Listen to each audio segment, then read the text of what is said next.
everyone, this is Doxy Mom and welcome back to my channel. If you hadn't done so already, I greatly appreciate if you hit that little red subscribe button. You can ring the bell for notifications, and if you like this video, just give it a thumbs up. Well, Miss Valentine and I, we're here to bring you the news in 15 minutes or less, so let's get started.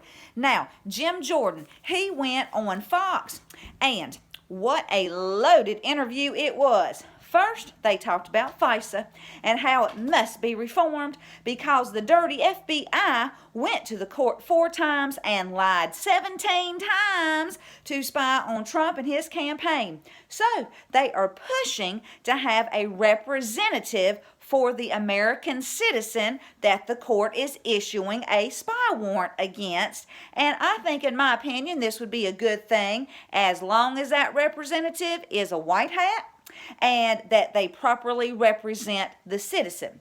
Then Jim Jordan brings up that we need John Ratcliffe confirmed immediately as the Director of National Intelligence because 3 years ago, John said bad things were happening with the FISA court. But, of course, Jim Comey and Adam Schiff said, oh, no, the FISA process is just fine. Well, Comey and Schiff, they lied. Well, of course they did, y'all. And they don't want Ratcliffe coming into a clean house and expose them for the deep state rats that they are. We all need to pray that Ratcliffe will be confirmed. And like I mentioned the other day, Joe M., well, he thinks Ratcliffe is on the Q team. Anyway, back to the interview. Now, the Dems, they want to put the FISA reform with the bill that deals with coronavirus.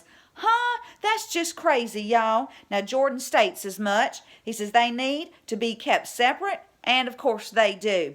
Now, Jordan says there needs to be penalties for misleading the FISA courts, not just get transferred to some field office and get the same pay. There should be real consequences for that, and he's absolutely right. In my opinion, Jim Jordan is preparing the American people for what's coming. Then they moved to Hillary, talking about how a federal judge has ordered a deposition to address her private emails, and Jordan says, let's finally get the truth. Yes, the truth would be nice, wouldn't it? Now, he goes on to say that when those 4 Americans died bravely in Benghazi, within hours, Hillary was misleading the American people, blaming it all on a video. Y'all all remember that, I'm sure. So, let's go back and see all the emails that were a part of that. Can you say boom? So, we are all praying that we can get some answers real soon. It was an awesome video, and I'll leave a link. Now, yesterday I was talking with my dear friend Elizabeth, and she asked me why Obama hasn't backed Biden yet.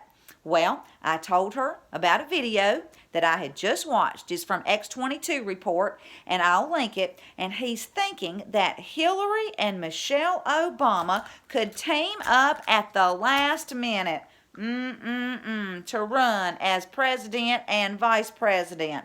Now, could this happen? Well, I guess it could. However, would it come out that Michelle Obama is really Michael and how he deceived the American people for 8 years? Now, wouldn't that be great if that was exposed? And if some of you still aren't 100% sure that she is really a he, well, check out the video, and I'll link it in the pinned comments below, where Michelle goes on the Ellen DeGeneres show and is dancing. So, it clearly shows that she is a he. So I guess time will tell if Hillary and Michelle will team up. But one must wonder why Obama hasn't endorsed anyone yet, and we'll talk more about that here in just a few minutes. And I'll leave both links. Now, the Gateway Pundit, they're reporting that Denver Communist Councilwoman Candy Sitabaka, probably said that wrong, she is back in the news again. Now, a woman named Susan Daniel at Sue Persist, she tweeted this out. For the record, if I do get the coronavirus, I'm attending every MAGA rally I can. Can you believe that, y'all? This is terrible. Then Councilwoman Candy, she retweeted this comment, and she commented, hashtag solidarity, yes, exclamation point, exclamation point. Then she has 3 laughing emojis, a fist bump, and an OK sign. Now, the Gateway Pundit writes, this is humor to the modern day left. Mass murder is still funny to this communist. Guys, this is awful. To have so much hate in your heart. Well, I don't know about y'all, but I'm going to be adding Susan and Candy to my prayer list, and I'm going to ask God every single night to soften their hearts and pray that they will find Jesus and repent. And I just hope you'll join me in praying for these 2 lost women, because we must throw love at hate. That's so important. Now, here's your daily reminder to pray for President Trump, his family, 17 in the team, our military, their families, and all those fighting to keep our country safe. Now, Charlie Kirk, he tweeted this out. Newly released transcripts from Lisa Page's private testimony revealed that top FBI officials wanted to charge Hillary Clinton under the Espionage Act. The DOJ shut it down. Reminder, we still don't know what was discussed during Loretta Lynch and Bill Clinton's secret meeting. Then Nate Kane, he retweeted and commented, there will be justice. It's only a matter of time before a flood of FBI whistleblowers come forward. There is strength in numbers, in tweet. And with close to 145,000 federally sealed indictments, I'd say some whistleblowers have already come forward, Nate.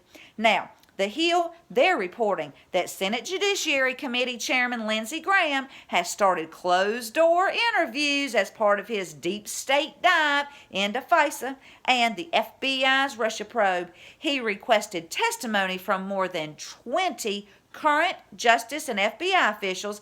He's also wanting to talk to Jim Comey, Rod Rosenstein, and Sally Yates before his committee. Now, if they are called, will they tell the truth? Probably not. But don't worry, y'all. They all have a prison cell waiting for them in the near future, and I'll leave a link.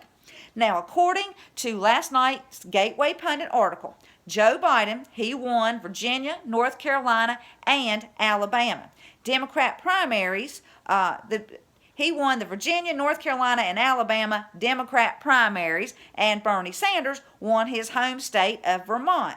So, I start reading the comments under the article, and Rome is Falling commented this. No doubt the fix is in. Biden won't beat Trump, but a Bernie nomination means the worst defeat in Democrat history. Then Half Pint 74 commented this. It'll be rigged and they will nominate Hillary. Watch. She's been too quiet, and this way she won't have to campaign as heavily as during the primaries. Will she be up to it, or have Obama, Michelle, or Mini Mike doing most of her campaigning? Interesting few months ahead. End comment. Now, right before I started filming this video, I just saw where Mike Bloomberg has dropped out of the 2020 race and he's backing Biden. All of this is very interesting, y'all. Now, Patriot Now and Forever, he commented, or she commented this. The entire thing is smoke and mirrors. In July, they will meet in Milwaukee, where the establishment will decide who their real candidate is going to be. The voters have nothing to do with it. Well, to me, Patriot Now and Forever just hit the nail on the head, and that's why Obama hasn't backed Biden. And I'll leave a link. Now, Ryan Fournier, he tweeted this out. The Dems had 4 years to find a candidate to beat Trump, and the best they come up with is a guy who doesn't know where he's at, a socialist millionaire, a white billionaire, and a woman who lied about her race. Incredible. End tweet. Guys, I don't think the deep state is this dumb, and I just think they've got something up their sleeve. Now, I hope I'm wrong, but the good news is that we're all going to go out and vote for President Trump. He will win in 2020. It has been prophesied, so please don't worry. Now, I'm going to leave you with 1 Corinthians chapter 14, verses 1 through 4 that says, "Follow the way of love and eagerly desire gifts of the Spirit, especially prophecy. For anyone who speaks in a tongue does not speak to people, but to God. Indeed, no one understands them. They utter mysteries by the Spirit. But the one who prophesies speaks to people for their strengthening, encouraging, and comfort. Anyone who speaks in a tongue edifies themselves, but the one who prophesies edifies the church." Well, if you like this video, please give it a thumbs up. Thank you so much for tuning in. And until next time, this is Doxy Mom, and God bless you all.